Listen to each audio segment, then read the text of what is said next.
Hi, this is Nicole Williams coming to you from Senoia, Georgia, a little bit about 40 minutes south of Atlanta. Um, I've had a lot to think about because I'm working remotely from my parents' house during the lockdown, mostly to give them a hand around the house. My father is a small business owner. He's 84 years old. He owns his own barber shop. He has been a licensed barber since 1957. He is a Korean War veteran. He was in the Marine Corps, later in the Air Force.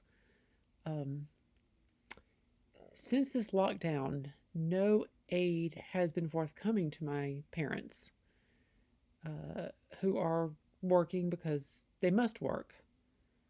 Although I think my father would probably work even if he wouldn't go into full retirement, even if he could. However, this lockdown and ceasing of economic activity has killed his ability to make money. He is unable to pay his mortgage.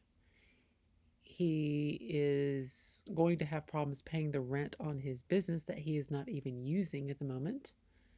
Utility bills, supplemental Medicare insurance, and of course, there are thousands of other Americans in this same situation.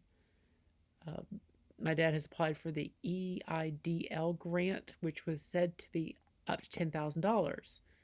As many may know, they've now stated that's $1,000 per individual.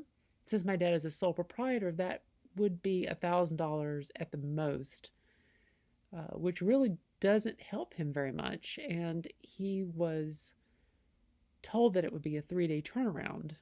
It's been close to 2 weeks. Nothing has come of it thus far. The stimulus checks have not arrived.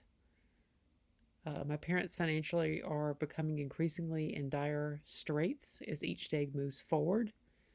I'm picking up that there is a lot of other small business owners, especially in smaller towns, that may fail, and no one seems to be taking any responsibility for it. Business owners are not failing through their own uh,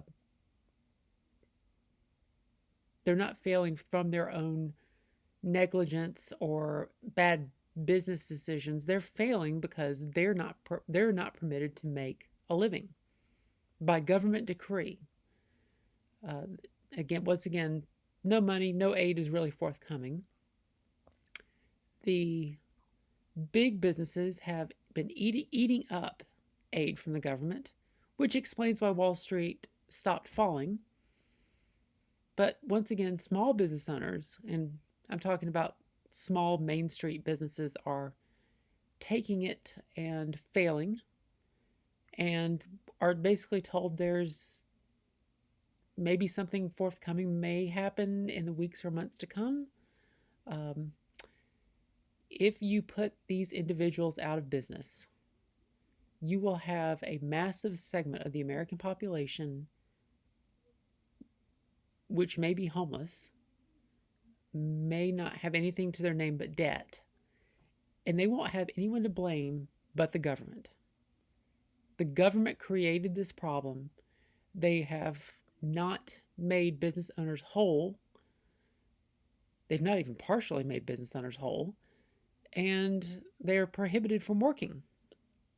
They're prohibited from working in a way that most individuals might find a correlation between being prohibited from using self defense to prevent deadly force being used against them.